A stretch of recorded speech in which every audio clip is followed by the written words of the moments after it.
आप सभी को जय भीम, जय मंडल, जय संविधान। ओबीसी शोषित पिछड़ा वर्ग के आमंत्रण पर मैं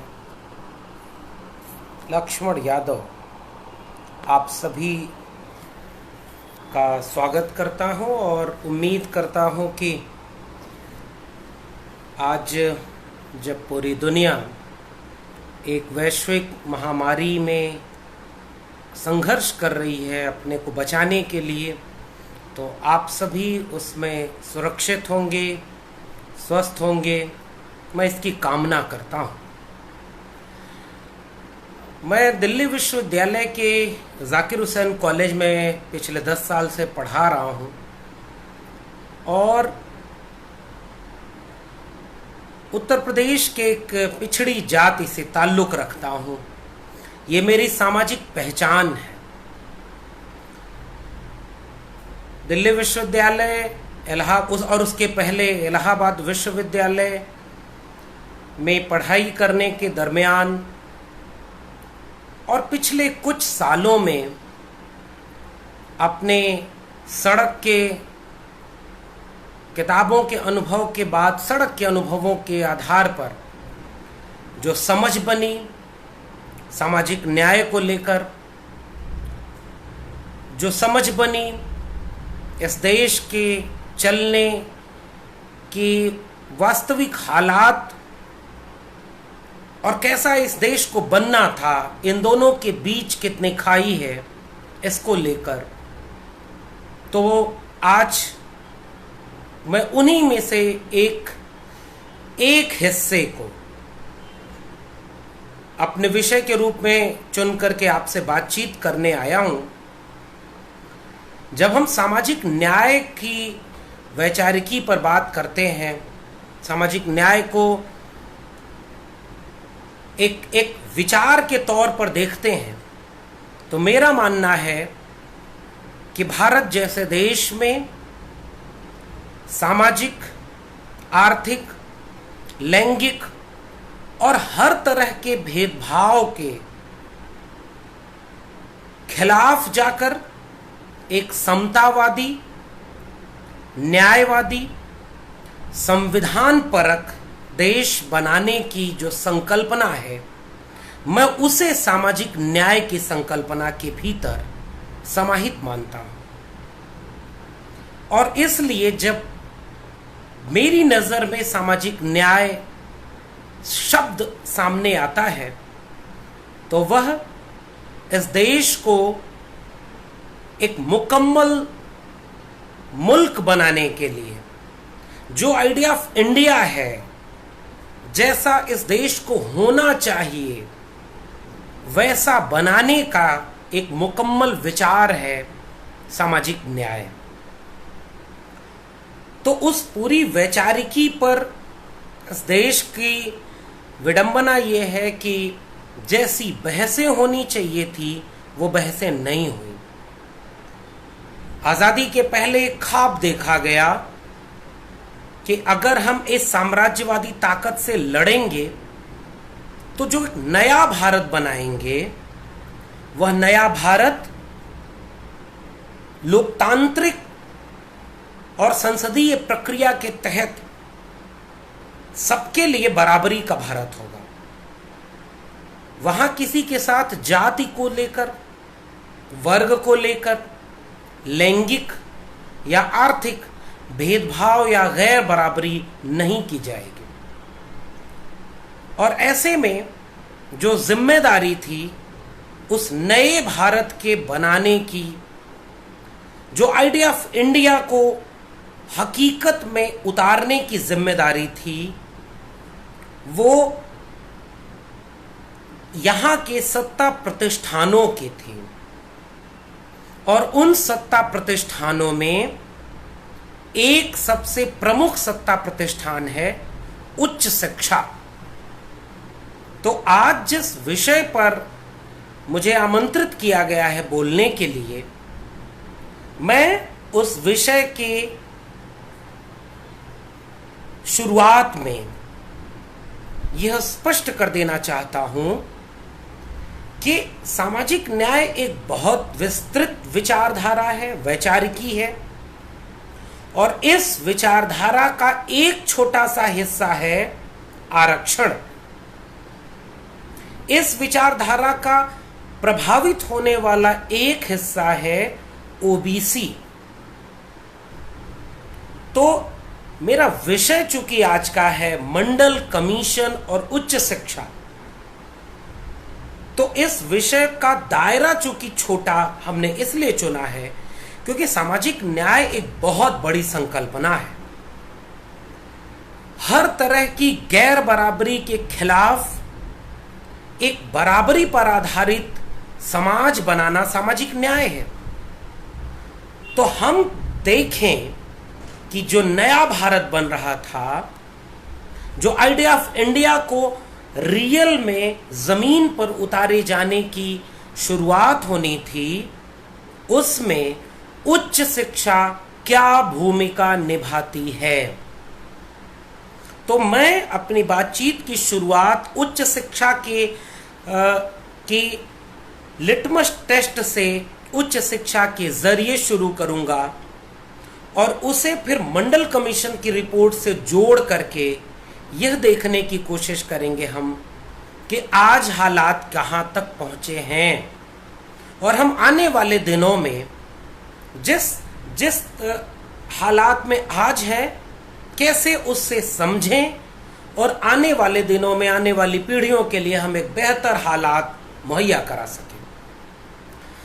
तो सबसे पहले बातचीत शुरू करते हुए मंडल कमीशन की बजाय उच्च शिक्षा के हालात पर बात करते हैं। बहुत प्रसिद्ध वाक्य है कि किसी भी देश को अगर समझना है तो डॉक्टर भीमराव अंबेडकर कहते थे कि मुझे अगर किसी समाज की प्रगति को देखना है तो मैं ये देखूंगा कि उस समाज में महिलाओं की स्थिति क्या है। तो जो समाज में महिलाओं की स्थिति होगी उससे उस समाज की स्थिति का अंदाजा लगाया जा सकता है। उसी तरह से एक दूसरा सूत्र हो सकता है एक समाज की बारीकी को पहचानने का, वो है उच्च शिक्षा। और बड़ा प्रसिद्ध कथन है कि एक देश की हालत कैसी है यह वहां के विश्वविद्यालयों को देखकर समझा जा सकता है। तो आइए देखते हैं कि भारत के विश्वविद्यालयों की स्थितियां कैसी हैं। आजाद भारत में आइडिया ऑफ इंडिया के बनने की प्रक्रिया में जिन कुछ संस्थानों के ऊपर सबसे ज्यादा जिम्मेदारी थी कि वो एक नया भारत बनाएंगे, एक ऐसा भारत जो संविधान पर आधारित होगा और संविधान में सामाजिक न्याय की पूरी बुनियाद को जिस तरह समेटा गया, गैर बराबरी के खिलाफ जो पहली आवाज गौतम बुद्ध के रूप में शुरू हुई, उसके बाद जिस आवाज को भक्ति मूवमेंट में कबीर, रैदास, नानक ने उठाया, बाद के औपनिवेशिक दौर में नारायण गुरु से लेकर ईवी रामास्वामी नायकर, पेरियार, और उसके बाद छत्रपति शाहू जी महाराज, बिरसा मुंडा, जयपाल मुंडा, सावित्रीबाई फूले, फातिमा शेख, ज्योतिबा फूले, ये केवल नाम नहीं है, ये दरअसल एक वैचारिक आइडिया ऑफ इंडिया का वह वैचारिक दायरा है जो दरअसल इसे एक मुकम्मल देश, मुकम्मल समाज के रूप में गढ़ता है। और इन सब के मिले हुए रूप को संविधान में एक व्यवस्था के तहत हमें सौंपा गया कि आने वाला नया भारत ऐसे अगर चलेगा तो वो तमाम तरह की गैर बराबरी को दूर कर लेगा। विश्वविद्यालयों के खुलने की प्रक्रिया औपनिवेशिक भारत में ही शुरू हो गई थी। हम जानते हैं कि 1885 में शुरुआत में 3 विश्वविद्यालय खोले गए जो तीनों प्रेसिडेंसी में थे, मद्रास, बंबई और कलकत्ता। इन तीनों प्रेसिडेंसी में विश्वविद्यालय खोले गए। उसके बाद इलाहाबाद विश्वविद्यालय 1986 में खोला गया। 1920-21 के आसपास एक तरफ बनारस हिंदू विश्वविद्यालय, फिर अलीगढ़ मुस्लिम विश्वविद्यालय, 1922 में दिल्ली विश्वविद्यालय बनता है, और फिर एक लंबी प्रक्रिया विश्वविद्यालयों के बनाए जाने की लगातार जंगे आजादी के समानांतर चलती रही। आजादी के बाद तेजी से विश्वविद्यालय बने, उसमें IITs भी थे, IIM थे, जहां प्रबंधन की शिक्षा दी जाने वाली थी, जहां तकनीक की शिक्षा दी जाने वाली थी, एम्स थे, तमाम मेडिकल कॉलेज खुलने लगे, और विश्वविद्यालयों यानी ज्ञान के सत्ता प्रतिष्ठानों के जरिए वह भारत रचे जाने की शुरुआत होती है जिसका ख्वाब भारतीय संविधान में देखा गया था। तो विश्वविद्यालय खुलते गए, विश्वविद्यालयों के जरिए हमने नया भारत बनाने की जो संकल्पना देखी थी उसको सोचना शुरू किया। लेकिन जो खाई थी, जो समाज की खाई थी, सामाजिक और सांस्कृतिक विषमता थी, उसके चलते यह देखा गया कि 1990 और असल मानी में तो कहें कि 1993 जब मंडल कमीशन को लेकर के सड़कों पर आंदोलन शुरू होता है, उस दरमियान भी पूरी उच्च शिक्षा पर प्रोफेसर और एसोसिएट प्रोफेसर के तबके लगभग 99% से ज्यादा सवर्ण के कब्जे में ही थे। असिस्टेंट प्रोफेसर में बहुत थोड़ी सी संख्या, नाम मात्र की संख्या उन प्रोफेसर्स की थी जो दलित, पिछड़े या आदिवासी तबके से आते थे। तो मंडल कमीशन, जबकि आरक्षण जो आदिवासी तबका है, जो जनजातियां हैं और अनुसूचित जातियां हैं, यानी दलितों और आदिवासियों को आरक्षण 1950 में दे दिया गया, संविधान में लिखा गया। और संविधान की धारा 340, अनुच्छेद 340 के तहत यह प्रावधान किया गया कि अनुसूचित जाति और अनुसूचित जनजाति के अलावा भारत में बहुत बड़ी श्रमजीवी कामगार जातियां हैं जो वर्ण व्यवस्था में ब्राह्मण, क्षत्रिय और वैश्य की पायदान पर नहीं आती। वो कामगार, श्रमिक जातियां, श्रमजीवी जातियां शूद्रों में आती हैं, लेकिन वो अछूत नहीं सछूत होती थी, जिसके लिए ज्योतिबा फूले अपनी सबसे प्रसिद्ध रचना गुलामगिरी में शूद्र और अतिशूद्र 2 टर्म का इस्तेमाल करते हैं। डॉक्टर अंबेडकर लगातार यह कहते हैं कि वह तबका है जो शिक्षा और सामाजिक दृष्टिकोण से बहुत हाशिए पर है।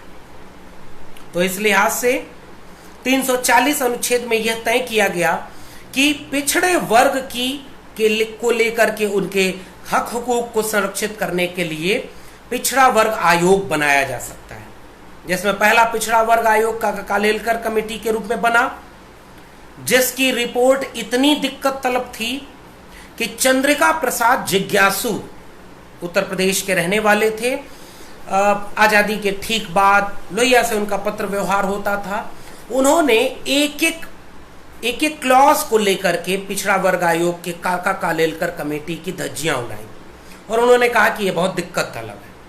और उसके बाद जनता पार्टी की सरकार जब 1977 में बनती है तो दूसरा पिछड़ा वर्ग आयोग बनता है बीपी मंडल की अध्यक्षता में, और 1980 में वह रिपोर्ट अपनी सबमिट कर देता है। तब तक जनता पार्टी की सरकार गिर चुकी होती है और उस समय इंदिरा गांधी की सरकार फिर से केंद्र में होती है। और उस समय मंडल कमीशन की वह रिपोर्ट जो हिंदी में, चूंकि हम फ्रंट कैमरे से मैंने फेसबुक लाइव किया है तो इस किताब की जो फोटो है वो आपको उल्टी दिख रही होगी, लेकिन मैं इसका पढ़ता हूं। मंडल कमीशन राष्ट्र निर्माण की सबसे बड़ी पहल, इसका अनुवाद सत्येंद्र PS जी ने किया है और प्रस्तावना जस्टिस PB सामंत जी ने लिखी है। इसके पहले भी मंडल कमीशन के अनुवाद होते रहे। मंडल कमीशन की रिपोर्ट को बनाने में बीपी मंडल जी ने 1931 में हुए जाति जनगणना के आंकड़ों को आधार बनाया, क्योंकि विडंबना यह है कि आजाद भारत में 1931 के बाद जातिवार जनगणना हुई ही नहीं।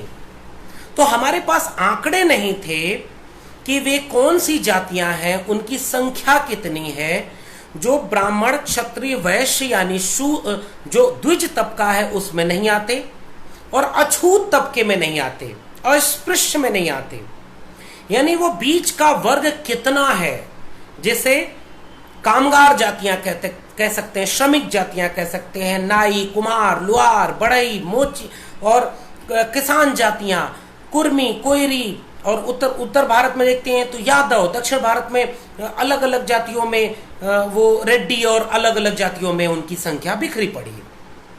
1931 के जाति जनगणना के आंकड़ों के आधार पर जब बीपी मंडल जी अपनी मंडल कमीशन की रिपोर्ट बनाकर सबमिट करते हैं तो इंदिरा गांधी की सरकार अगले 10 साल तक मंडल आयोग की बीपी मंडल रिपोर्ट को दबा कर बैठती है।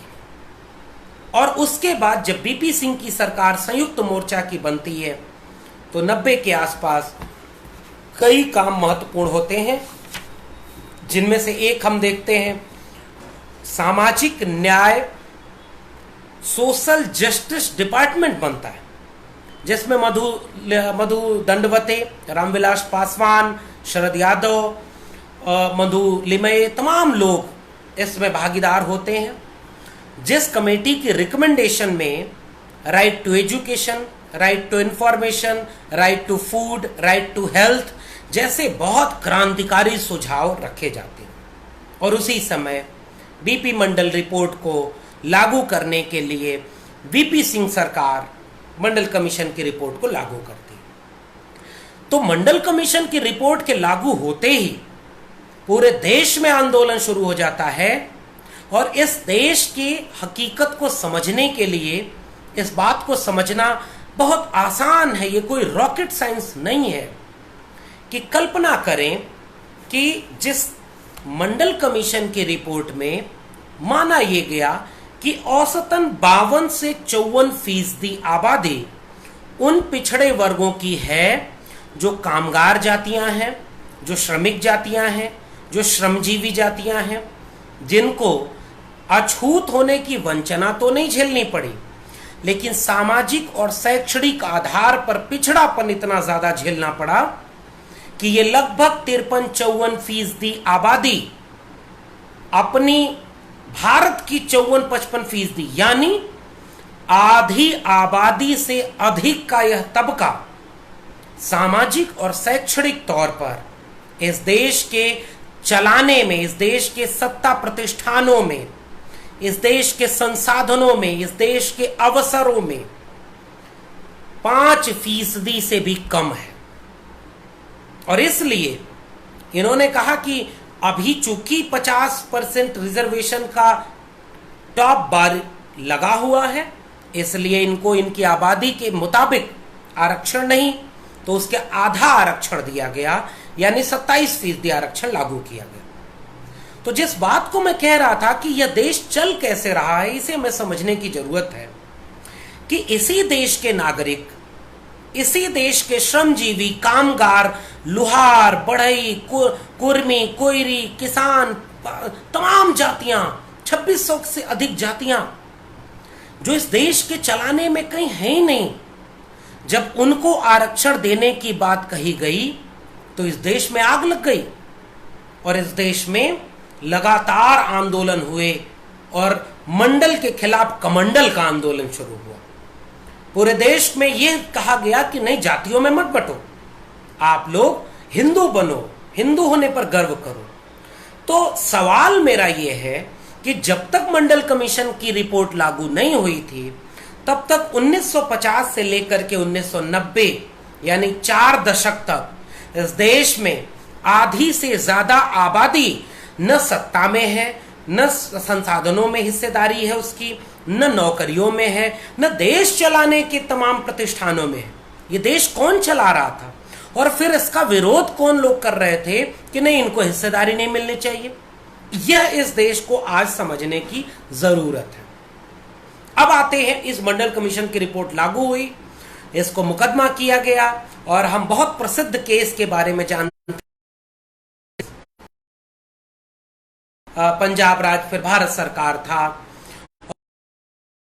93 में आता है और अन्य पिछड़े वर्ग की 2600 से ज्यादा, 2500 से ज्यादा जातियों को शिक्षा और रोजगार में 27% आरक्षण का प्रावधान लागू हो।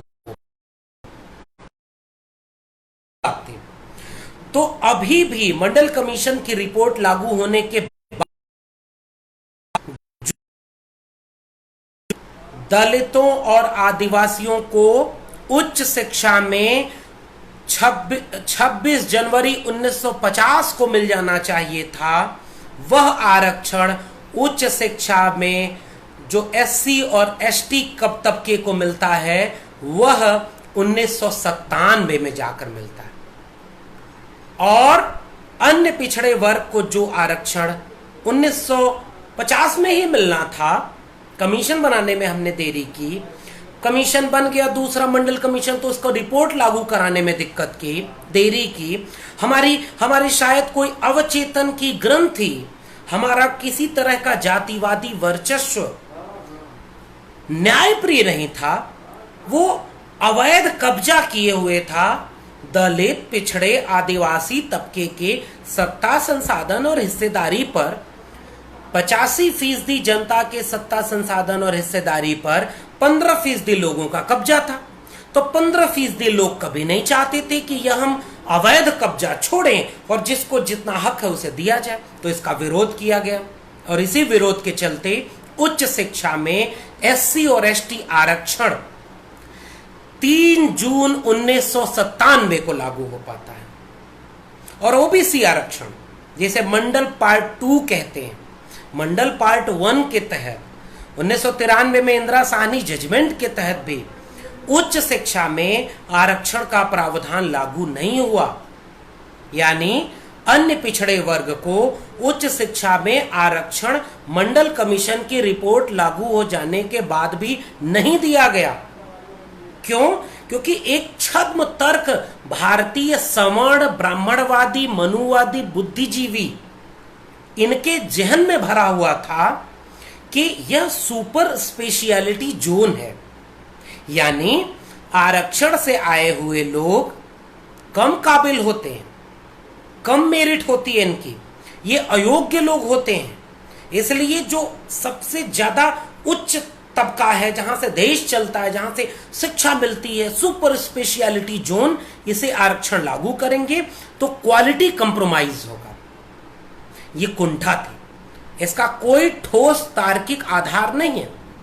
यह सवर्ण वर्चस्व के हेजेमनी को ब्रेक होने के से डर था, जिसके चलते उच्च शिक्षा में ओबीसी आरक्षण मंडल कमीशन की रिपोर्ट लागू होने के बाद भी लागू नहीं हुआ। और तब हम देखते हैं कि वर्ष 2007 में, 2006 में, जिसे मंडल पार्ट 2 कहते हैं, यूपीए 1 की गवर्नमेंट रहती है। अर्जुन सिंह उसमें शिक्षा मंत्री, मानव संसाधन विकास मंत्री होते हैं। अर्जुन सिंह के उस समय तमाम सामाजिक न्याय के राजनीतिक दल जो उत्तर भारत से लेकर के दक्षिण भारत तक हैं, वो इस मुहिम को दबाव के रूप में लागू कराते हैं। 2007 में उच्च शिक्षा में ओबीसी आरक्षण लागू होता है, 23 जुलाई 2007, और तब जाकर के उच्च शिक्षा में ओबीसी को आरक्षण मिलता है। और ओबीसी का आरक्षण उस देशव्यापी विरोध के चलते, क्योंकि जिस तर्क से एससी और एसटी का विरोध किया गया, उन्हीं तर्कों से ओबीसी आरक्षण का विरोध नहीं किया गया। भारतीय बौद्धिक जमात, जो मनुवादी सवर्ण पुरुषत्व पितृसत्ता की गुलाम थी, उसने एक बारगी अस्पृश्य होने का दंश झेलने के नाते दलितों और आदिवासियों के आरक्षण को तो कबूल कर लिया, लेकिन अन्य पिछड़े वर्ग को दिए जाने वाले आरक्षण को कभी यह प्रभु वर्ग पचा नहीं पाया। इसलिए लगातार अन्य पिछड़े वर्ग को दिए जाने वाले आरक्षण पर हमला जारी रहा। यह सोचने समझने की बात है। मैं इसकी दो वजहें देख पाता हूं। एक वजह तो सीधी सीधी ये है कि उनको लगता है कि ये अस्पृश्य नहीं रहे तो इनको वंचना किस आधार पर मिली, यानी सवर्ण जो भारतीय बौद्धिक तबका है वह यह बात कबूल नहीं कर पाता कि अन्य पिछड़े वर्ग के साथ भेदभाव जाति केंद्रित है, जबकि मंडल कमीशन की रिपोर्ट सीधे सीधे कहती है कि वो जाति केंद्रित भेदभाव ही है। और दूसरा तर्क जो मुझे ज्यादा सटीक लगता है वह यह है कि ओबीसी जमात की हिस्सेदारी इस देश में लगभग, अब आज के आंकड़े तो कहते हैं कि लगभग 60% है। तो उनको यह डर था कि अगर ये 60% जनता अगर अपने हक हुकूक के लिए हिंदू होने का छद्म बौद्धिक सांस्कृतिक चोले को उतार करके बहुजन होने के साथ श्रमिक कामगार एका की बात करते हुए जाति के नाम पर अपनी हिस्सेदारी मांगना शुरू कर दे, तो इस देश पर सवर्ण वर्चस्व को बचाए रख पाने में मुश्किल होगी। इसलिए लगातार ओबीसी आरक्षण का विरोध किया गया। तो जैसे आरक्षण का विरोध हुआ तो ओबीसी आरक्षण को लागू करने के लिए सीटों को बढ़ाया गया। उच्च शिक्षा में 2007 में आरक्षण लागू होने के बाद 9% करके 3 बार में ओबीसी आरक्षण उच्च शिक्षा में लागू हुआ। 9% 2008 में, 9% 9 में, 9% 10 में। अब इसमें क्या किया गया कि विद्यार्थियों की सीटें बढ़ाई गई, नौकरियों में संख्या बढ़ाई गई, ताकि जो अपर कास्ट की जो पूरी संख्या है वह प्रभावित ना हो। इसलिए 100% को बढ़ाकर 154% किया गया और 154% का बजट पूरे देश में लागू किया गया, ताकि 154% में 27% ओबीसी को आरक्षण दिया जा सके। तो उच्च शिक्षा में आरक्षण इस तरह से लागू हुआ। उच्च शिक्षा में लागू होने के बाद अब मैं जो आंकड़ा पेश करने जा रहा हूं उससे हमें समझना होगा कि जो जीत हमारी थी, ज्योतिबा फूले लगातार, ज्योतिबा फूले, सावित्रीबाई फूले, फातिमा शेख ने 1 जनवरी 1848 को जिस पहले स्कूल की नींव रखी थी ना, जिसमें 3 स्कूल जब 1948 में उन्होंने खोले, तो एक स्कूल उसमें से वह था जो केवल लड़कियों के लिए था, एक स्कूल वह था जो केवल अस्पृश्य, शूद्र और अतिशूद्र जातियों के लिए था, एक स्कूल दरिद्र लोगों, गरीब लोगों के लिए था। वो जो शुरुआती स्कूल थे उनकी ईंटों को, जो बुनियाद में रखी गई ईंटें थीं, मंडल कमीशन की रिपोर्ट लागू होने के बाद हम देख पाते हैं कि वह जो ख्वाब देखा था ज्योतिबा फूले, सावित्रीबाई फूले, फातिमा शेख ने, जो ख्वाब देखा था ईवी रामासामी नायकर पेरियार ने, दक्षिण में इन कृषक, कामगार, शूद्र जातियों को एकजुट करके सत्ता, संसाधन और अवसरों की हिस्सेदारी के न्यायपूर्ण वितरण का, वह कहीं कहीं पूरा होने की दिशा में आगे बढ़ता है। लेकिन हम जानते हैं कि doctor Ambedkar, doctor Ram Manohar Lohia, EV Ramasamy Naikar Periyar, Jyotiba Phule, Savitribai Phule, ये एक विचार का नाम है। जब भी यह विचार एक समतावादी भारत बनाने की दिशा में आगे बढ़ता है, तब तब इनके ऊपर हमले होते हैं उन्हीं मनुवादी, ब्राह्मणवादी, वर्चस्वशाली बौद्धिक वर्ग का, और वह हमला उच्च शिक्षा में आरक्षण लागू होने के बाद लगातार जारी रहा। एक आंकड़ा मैं बताता हूं और उसके बाद फिर हम देखते हैं कि मंडल कमीशन की रिपोर्ट लागू होने के बाद किस तरह से उच्च शिक्षा पर हमले होने लगे। 16 जनवरी 2018 का आंकड़ा मैं आपके सामने रखना चाहता हूं। इंडियन एक्सप्रेस में एक रिपोर्ट छपी कि उच्च शिक्षा में प्रोफेसर के पद पर कुछ सामाजिक हिस्सेदारी इस तरह है। ओबीसी 0, 16 जनवरी 2018 को प्रोफेसर ओबीसी पूरे देश में 0, एससी प्रोफेसर 3.47%, जो कि होना चाहिए था ओबीसी 27%। चलिए 27% नहीं है, चूंकि रिजर्वेशन बाद में है, 2-4-10% तो होते, लेकिन नहीं है। ओबीसी का 0 होने का अर्थ यह है कि उच्च शिक्षा में जब जब इंटरव्यू के आधार पर नौकरी दी गई, बिना आरक्षण के इन जातियों को कभी उन पे नौकरी नहीं मिली। तो जो तर्क दिया जाता है कि आरक्षण की जरूरत क्या है, आरक्षण की जरूरत यह है कि अगर आरक्षण नहीं था तो आज उच्च शिक्षा में 0 की तादाद में ओबीसी 16 जनवरी 2018 प्रोफेसर 0, एससी 3.47 और एसटी 0.7%। तो 16 जनवरी 2018 के आंकड़े को तीनों को जोड़ दें, एससी, एसटी, ओबीसी, तो तीनों को जोड़ दें तो 3.54% रिजर्वेशन मिला एससी, एसटी, ओबीसी को, जिनको कॉन्स्टिट्यूशनली रिजर्वेशन मिला है 49.5%, और जिनकी पॉपुलेशन इस देश में 85%, more than 85%। Where is justice? कहां है न्याय? उच्च शिक्षा में सामाजिक न्याय कहां है? असिस्टेंट प्रोफेसर के इस आंकड़े में देखें तो पूरा आंकड़ा यह बताता है कि प्रोफेसर के पद पर 95.2% प्रोफेसर अपर कास्ट हैं। एसोसिएट प्रोफेसर 92.9% अपर कास्ट हैं और असिस्टेंट प्रोफेसर 66.27%। जो हायर एजुकेशन में अपॉइंटमेंट होता है उसमें इनिशिएट लेवल को असिस्टेंट प्रोफेसर कहते हैं, 9 साल बाद प्रमोशन होकर के वो लोग एसोसिएट प्रोफेसर बनते हैं और फिर प्रोफेसर बनते हैं। ये 3 स्टेज है। तो एंट्री लेवल पर आज भी 70% अपर कास्ट है। सेकेंड लेवल यानी एसोसिएट प्रोफेसर पर 80% से ज्यादा अपर कास्ट है और प्रोफेसर लेवल पर 95% अपर कास्ट है। यह है हायर एजुकेशन में सोशल जस्टिस।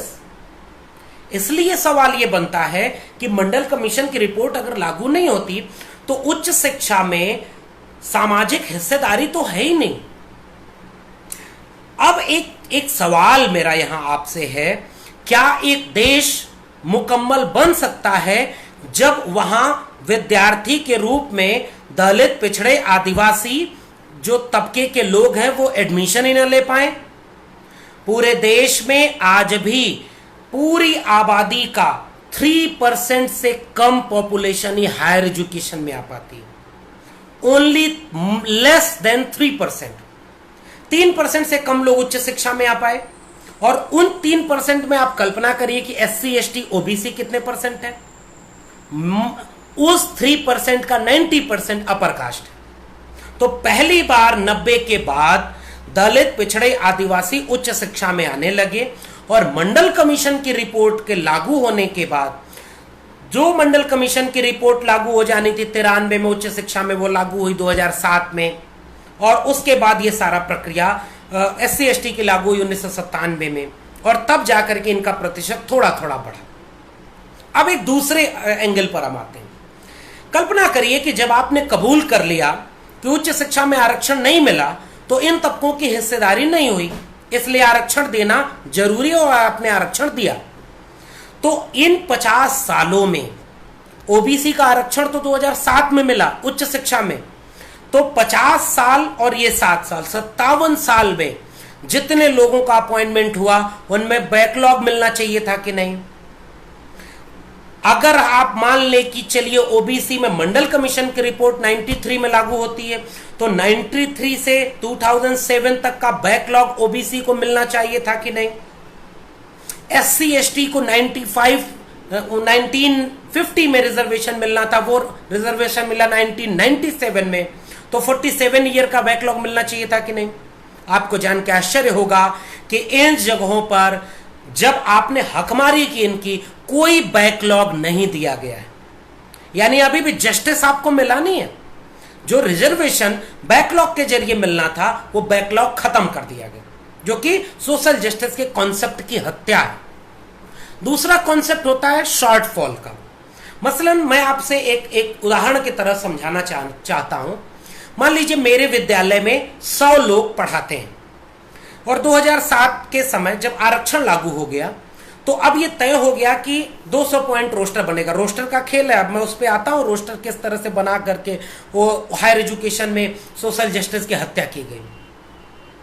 मान लीजिए कि 200 पॉइंट का रोस्टर बनाया गया कि उस रोस्टर में ऐसा किया जाएगा कि 15% पॉपुलेशन जो है वो एससी को मिले सीटें, 7% एसटी को मिले और 27% ओबीसी को मिले। तो अब रोस्टर ऐसा बनाया जाएगा कि 100 टीचर में रोस्टर आपको कैसे बनाना चाहिए कि जिस दिन date of creation of post है, मान लीजिए यह मेरा कॉलेज 1950 में खुला, तो 1950 से 2010 तक या 2020 तक जिस सीक्वेंस में कोई पोस्ट क्रिएट होती गई उसी सीक्वेंस में रोस्टर में वो फिट करते जाएंगे। और फिर 27% आरक्षण 200 पॉइंट रोस्टर में अगर देना है तो हर चौथा पद ओबीसी को जाएगा, हर 7वां पद एससी को जाएगा, हर 14वां पद एसटी को जाएगा। तो 200 पॉइंट तक जब आप पूरा रोस्टर बनाएंगे, रोस्टर कहते हैं इस सीक्वेंस को, रिजर्वेशन फिक्स करने की सिस्टम को रोस्टर कहते हैं। तो हर चौथा पद ओबीसी, हर 7वां एससी, हर 14वां एसटी। तो 200 पोस्ट में जब पूरा 200 पोस्ट भर जाएंगी तब 50% रिजर्वेशन इन्हें मिलेगा। तो मान लीजिए मेरे कॉलेज में 2007 में ओबीसी आरक्षण लागू हुआ। 2007 में मेरे कॉलेज में 80 लोग पढ़ा रहे थे, 180 लोग, 20 पोस्ट नहीं बनी, कुल पोस्ट बनी 200। ठीक, 200 पोस्ट मेरे कॉलेज में है, ओबीसी आरक्षण लागू हो गया है। तो 200 पोस्ट में जब 200 पॉइंट रोस्टर बनेगा तो हर चौथी पोस्ट ओबीसी को जाएगी, हर 7वीं पोस्ट एससी को जाएगी, हर 14वीं पोस्ट एसटी को जाएगी। और 180 लोग पहले से परमानेंट हो गए और वो 180 लोग सारे अपर कास्ट हैं। अब आप उन लोगों को अपनी पोस्ट से हटा करके वहां ओबीसी को अपॉइंटमेंट तो देंगे नहीं। तो जहां जहां चौथी, 8वीं, 12वीं, 16वीं पोस्ट गई ओबीसी को, वहां वहां कोई अपर कास्ट पढ़ा रहा है तो कहा यह गया कि नियम ये होना चाहिए कि ये सारी पोस्ट शॉर्ट फॉल में हो और जैसे ही कोई नई पोस्ट क्रिएट हो पहले शॉर्ट फॉल की वैकेंसी को फुलफिल किया जाए ताकि जल्दी से रिजर्वेशन 27% ओबीसी को मिले, 15% एससी को मिले, 7.5% एसटी को मिले, ताकि जल्दी से उनका जो कॉन्स्टिट्यूशनल रेशियो है वो कंप्लीट हो। पॉलिसी क्या बनाई डीओपीटी ने कि जब इस पोस्ट पर बैठा व्यक्ति रिटायर होगा तब उस पोस्ट को हम ओबीसी को देंगे, एससी को देंगे, एसटी को देंगे। 40 साल में रिटायर हुआ, 40 साल तक आपकी वैकेंसी लैप्स। तो अभी मैंने 2 बातें कही। पहली बात कि रिजर्वेशन बाद में लागू हुआ और रिजर्वेशन के प्रावधान के लागू होने के सालों बाद तक नियुक्तियां नहीं हुई, तो इस बीच का बैकलॉग आपको नहीं मिला। यह सोशल जस्टिस की हत्या है हायर एजुकेशन में। फिर उसके बाद जिन पोस्ट पर पहले से परमानेंट फैकल्टी अपर कास्ट थी, जो रिजर्व पोस्ट भी अनरिजर्व लोग पढ़ा रहे थे, उनको हटाने, उनकी पोस्ट को रिटायर होने के बाद भरने के नाते शॉर्टफॉल आपको नहीं मिला। तो बैकलॉग और शॉर्टफॉल नहीं मिलने की वजह से रियल मीन में अगर देखा जाए तो रिजर्वेशन हायर एजुकेशन में कोई मतलब ही नहीं है, लागू ही नहीं हुआ है।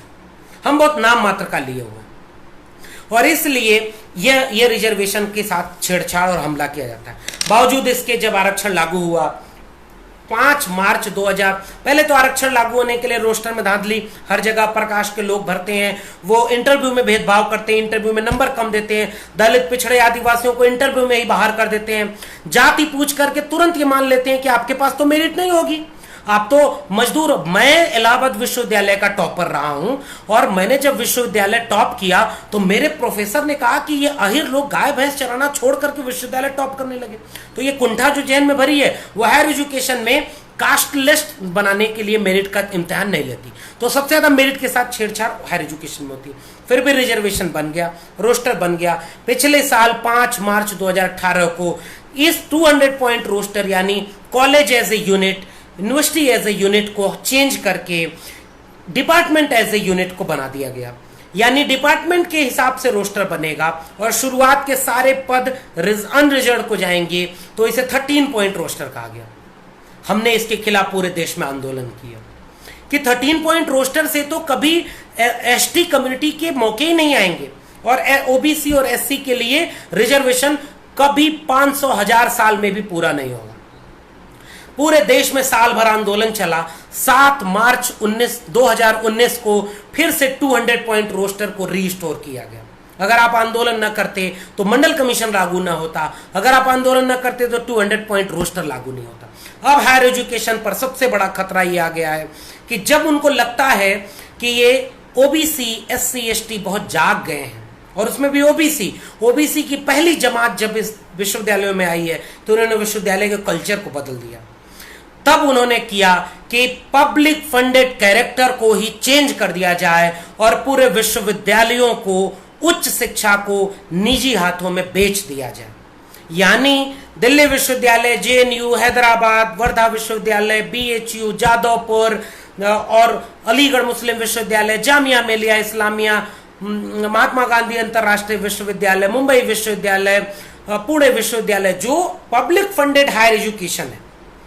पब्लिक फंडेड हायर एजुकेशन का मतलब यह होता है कि मेरी जेब में पड़ा पैसा यह नहीं तय करेगा कि मुझे उच्च शिक्षा मिलेगी या नहीं। मेरी जाति, मेरा सरनेम नहीं, टाइटल तय नहीं करेगा कि मुझे यूनिवर्सिटी में एडमिशन मिलेगा या नहीं। पब्लिक फंडेड कैरेक्टर ये होता है कि beyond the caste, beyond the class हम सबको पढ़ने का मौका देंगे, तभी एक मुकम्मल मुल्क बनेगा, एक वेलफेयर डेमोक्रेटिक स्टेट का ये जिम्मेदारी है। तो उन्होंने क्या किया कि इस पूरे पब्लिक फंडेड कैरेक्टर के हायर एजुकेशन सिस्टम को ही अब न्यू एजुकेशन पॉलिसी के तहत प्राइवेट एजुकेशन सिस्टम की तरफ बना रहे। और होगा क्या? जियो यूनिवर्सिटी बनेगी। जिस यूनिवर्सिटी का कोई नामो निशान ही नहीं है वैसा विश्वविद्यालय बनेगा। इमेजिनेशन करिए, हायर एजुकेशन में रिजर्वेशन आया एससी एसटी को 97 में, ओबीसी को रिजर्वेशन 2007 में आया है। 200 पॉइंट रोस्टर हटा दिया, हमने आंदोलन किया तो फिर 200 पॉइंट रोस्टर बचा। पहली पीढ़ी जो सदियों से पढ़ाई से दूर रखी गई थी, जिनकी पीढ़ियों को कलम और किताब तक कभी हाथ नहीं लगाने दिया गया, उनकी पहली पीढ़ियां जब इस हायर एजुकेशन में आई हैं तो इनके अब आरक्षण पर हमला किया गया, और जब ये लड़ करके अपना आरक्षण बचाने के लिए सक्षम हो गई तो अब इस पब्लिक फंडेड हायर एजुकेशन को प्राइवेटाइज कर रहे हैं। और ऐसे में क्या होगा? MAT university, Galgotia university, Galgotia university बनेगी, एमएटी यूनिवर्सिटी बनेगी, शारदा यूनिवर्सिटी बनेगी। और यूनिवर्सिटी का मतलब क्या होता है पता है आपको? प्राइवेट एजुकेशन सिस्टम में नो रिजर्वेशन। जिसके जेब में लाखों लाख रुपए होंगे वही अब हायर एजुकेशन पाएगा, और जो गरीब कमजोर यानी दलित बहुजन जो है, दलित बहुजन के 95% बच्चे तो अभी भी गरीब कमजोर तबके से हैं, उनके पास पैसे नहीं है। तो 95% वो तबका, और फिर जब रिजर्वेशन नहीं है तो जेब में पैसा नहीं है तो एडमिशन नहीं मिलेगा, और रिजर्वेशन नहीं है और आपकी जाति में दलित बहुजन है तो आपको रिजर्वेशन नहीं मिलेगा। तो जब 2018 में प्रोफेसर बनने में इतने कम लोग हैं, ओबीसी सबसे कम है, आज भी ओबीसी तबका हायर एजुकेशन में 10% से भी कम है। इसलिए ओबीसी तबके के ऊपर सबसे बड़ा खतरा ही है। और अब हमारी लड़ाई दो अर्थी है। मंडल कमीशन की रिपोर्ट की लागू होने की बात तो मैंने अभी केवल एजुकेशन में की ना। मंडल कमीशन की 40 रिपोर्टिंग थी, 40 रिकमेंडेशन थी, और 40 रिकमेंडेशन में केवल 2 रिकमेंडेशन लागू हुई। पहली रिकमेंडेशन कि एजुकेशन में रिजर्वेशन ओबीसी को 27% मिलेगा, और दूसरी रिकमेंडेशन कि नौकरियों में 27% रिजर्वेशन मिलेगा। लेकिन जो 38 जो प्रावधान थे मंडल कमीशन के, वो तो लागू ही नहीं हुए, जिसमें इकोनॉमिकल रिफॉर्म की बात की थी। हमारे जो मॉडल है, जो डेवलपमेंट का मॉडल है, देश कैसे बने, कि वो पहले तय तो करे कि ये 85% बहुजन तबका है, जिसमें कृषक कामगार जातियां ये एक पेशा करती है, इनके पास ये संसाधन नहीं है। तो हम अब देश की पॉलिसी ऐसी बनाएंगे कि एजुकेशन रिफॉर्म में ये होगा, इकोनॉमिक रिफॉर्म में ये होगा कि ओबीसी को इनका हक मिले, एससी को इनका हक मिले, एसटी को इनका हक मिले। तो मंडल कमीशन की 38 रिकमेंडेशन जो लैंड रिफॉर्म की बात करते हैं, जो इकोनॉमिकल रिफॉर्म की बात करते हैं, जो रीडिस्ट्रीब्यूशन ऑफ रिसोर्सेज की बात करते हैं, जो जेंडर डिस्कोर्स की बात करते हैं, तो मंडल कमीशन की रिपोर्ट तो लागू ही नहीं की गई। और हायर एजुकेशन में मंडल कमीशन लागू हुआ 2007 में, और अब आपके एजुकेशन को प्राइवेटाइज किया जा रहा है। तो आज मंडल कमीशन की रिपोर्ट को लागू कराना हमारी जिम्मेदारी, और मंडल कमीशन की बाकी रिपोर्ट जब तक लागू नहीं होंगी तब तक ये रिजर्वेशन औचित्यहीन होगा।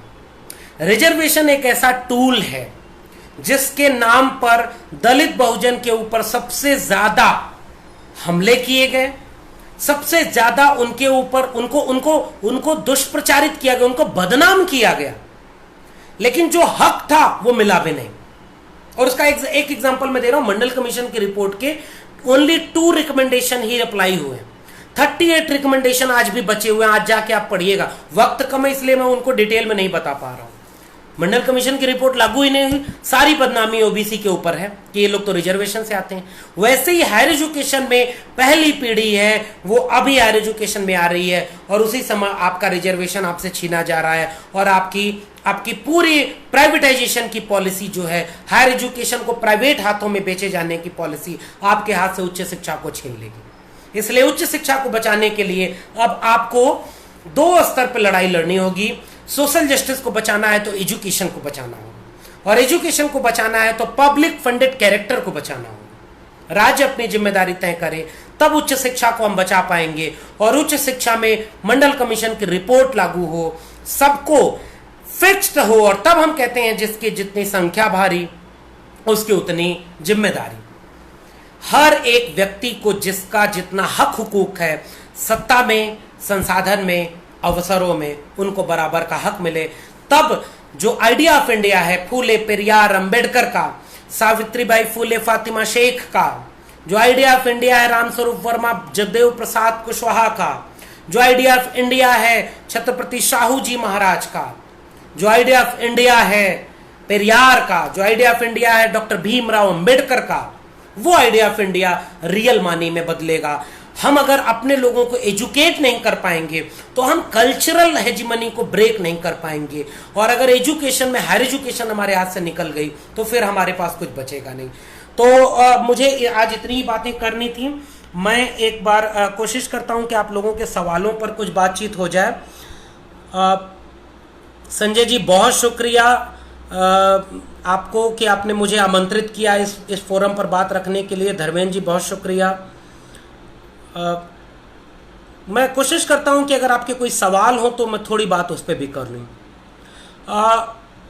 बालदेव जी कह रहे हैं कि OBC must get 60% reservation. No doubt, I agree with your argument.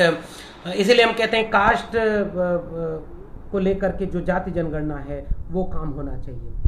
Sanjay ji कह रहे हैं उच्च शिक्षा के बारे में विस्तृत जानकारी, बहुत शुक्रिया। OBC must gate 27% reservation in ministry of central government and state. Exactly, OBC को हर जगह रिजर्वेशन मिला भी नहीं है, इसलिए ओबीसी जिस दिन ओबीसी संघीय हिंदुत्व से बाहर आ जाएगा, जिस दिन OBC as a cultural social unit बन जाएगा, उस दिन ये देश बदल जाएगा, ये वाकई सोने की चिड़िया बन जाएगा। सबसे ज्यादा दिक्कत ओबीसी के साथ है। ओबीसी अपने को जल्दी से सवर्ण हिंदू बनना चाहता है, जबकि ओबीसी को समझना चाहिए कि कामगार श्रमजीवी जातियां अगर एकजुट हो जाएं तो ये देश की तस्वीर बदल सकते हैं, इसलिए उनको एकजुट होना होगा। बहुत शुक्रिया गणपति जी, बहुत शुक्रिया जवाहर पासवान जी, बहुत शुक्रिया।